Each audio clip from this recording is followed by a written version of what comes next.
Hello all.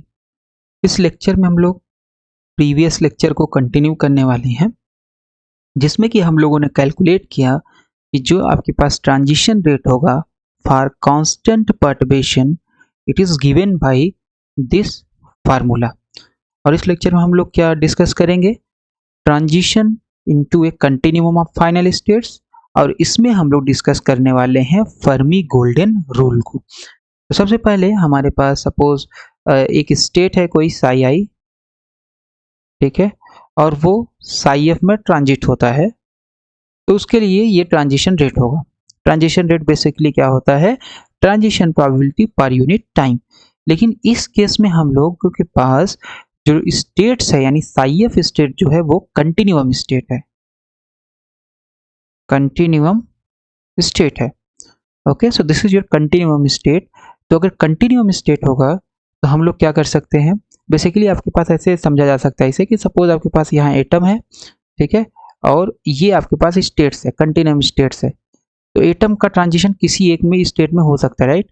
But ये equally बहुत ही small spaced है, तो इनको हम लोग मान सकते हैं जो एनर्जी लेवल्स हैं, ये एनर्जी लेवल्स जो हैं ये कैसे हैं? कंटिन्यूअस हैं। Okay, so this is called your continuum energy states. तो हमने मान लिया कि हमारे पास एक स्टेट है साई आई और एक है साई एफ जो कि कंटिन्यूअम स्टेट है। तो अगर कंटिन्यूअम स्टेट है तो इस केस में हमारे पास एक हम डिफाइन कर सकते हैं density of states, and the density of state of which state? The Sai F state. So this rho EF is nothing but it is the density of state per unit energy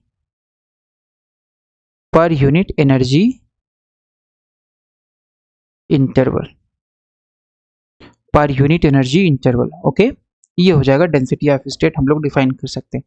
तो अगर हम बात करें rho EF, rho is function of EF and DEF, ये क्या बताएगा? ये बताएगा density of states for energy interval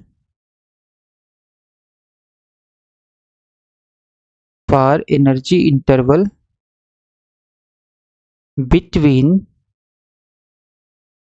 EF and EF plus DEF, EF and EF plus DEF, right? तो आपके पास दो एनर्जी है, एक है EF और एक दूसरा एनर्जी स्टेट है EF plus DEF। इन दोनों के बीच में कितना डेंसिटी ऑफ स्टेट होगा? That is given by this formula, EF between EF and EF होगा, राइट?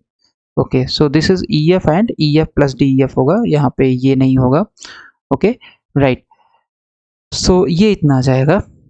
तो अगर हम टोटल ट्रांजिशन रेट की बात करें, so the total transition rate it is nothing but, यहाँ पे ये प्लस नहीं है। Okay, so this is density of states for energy interval between EF and, यहाँ पे हो जाएगा and EF plus DF। Now it is correct. So the total transition rate कितना हो जाएगा? WIF, क्योंकि ये कंटिन्यूअस स्टेट है तो हम इसको क्या कर सकते हैं? इंटीग्रेट कर सकते हैं। so that is nothing but gamma IF and rho EF, this is your DEF। Okay, total integrate कर देंगे तो हमें पूरे कंटिन्यूअम स्टेट के लिए ट्रांजिशन रेट पता चल जाएगा। Okay, so now this is your WIF represents the total transition rate। Okay, right, और गामा IF की वैल्यू हमारे पास पहले से ही है, that is nothing but 2 pi upon h cross, this is your 2 pi upon h cross and mod of psi f v psi I का square, और फिर यहाँ पे है आपके पास delta EF minus EI, and this is your DEF। okay, now all of things are constant, it does not depend on EF, तो हम लोग क्या कर सकते हैं? इंटीग्रेशन से बाहर ले सकते हैं। Okay, this is your psi f v cap psi I mod का स्क्वायर, और इंटीग्रेशन के अंदर क्या बच जाएगा आपके पास, यहाँ पे एक चीज हमने छोड़ दिया है रो ई एफ, तो ये भी लिख देते हैं rho E F. Okay, integration के अंदर आपके पास बचेगा rho E F, rho function of E F, and this is your delta E F minus E I, and this is your D E F. Okay, इतनी value बच जाएगी आपके पास। Integrate करेंगे तो डिराक डेल्टा फंक्शन का जो integration होता है कैसे होता है, जहां जहां आपके पास ई एफ है पूरे इंटीग्रेशन में, वहां वहां आप ई आई रख दीजिए। तो ई एफ यहाँ पे है, और जस्ट इसका इंटीग्रेशन जस्ट यहाँ पे क्या हो जाएगा, it is just equal to rho E I. बस यही इंटीग्रेशन हो जाएगा, इस पूरे इंटीग्रेशन की वैल्यू क्या आ जाएगी, रो E I.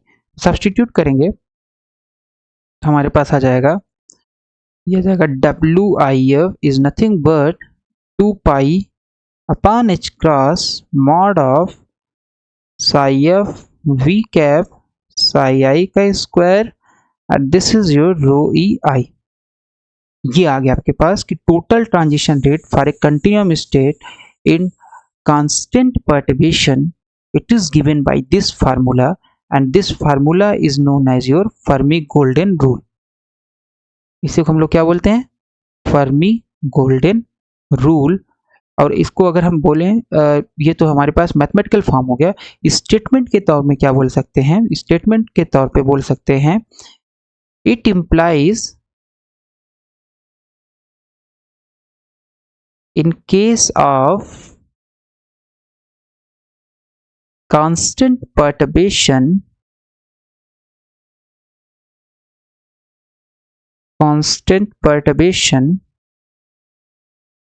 if we wait long enough,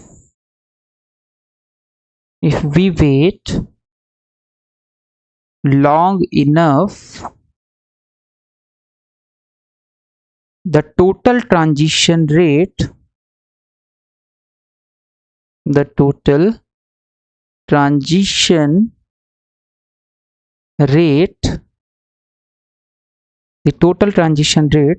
becomes constant।